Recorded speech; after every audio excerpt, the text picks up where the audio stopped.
太原始发到大连的慢火车线路来了。嗨，大家好，我是郭子。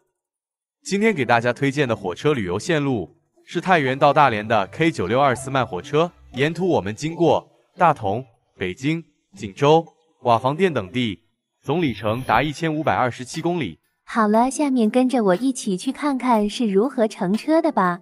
首先，我们早上10点前从太原市区前往太原火车站，然后从太原站乘坐10点18分发车的 K9624开往大连的慢火车。本次火车沿途经停忻州、原平、大同、张家口、北京、唐山北、秦皇岛、锦州、盘锦、瓦房店、盖州等19站。太原到大连全程票价：硬座192元，硬卧328元，软卧515元。列车一路向北，跨越晋、冀、京、辽等4省市，全程共用时22小时47分钟到达。好了，下面跟着我看看沿途重要车站的票价和时间吧。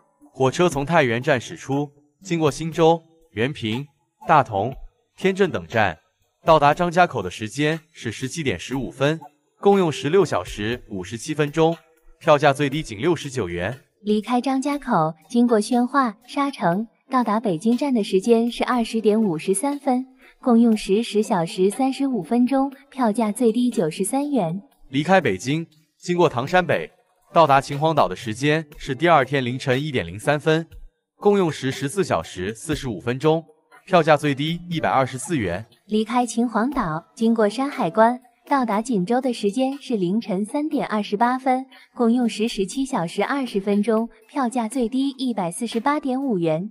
离开锦州，到达下一站盘锦的时间是4点55分，共用时18小时37分钟，票价最低156.5元。离开盘锦，经过大石桥，到达瓦房店的时间是早上7点32分，共用时21小时14分钟，票价最低180.5元。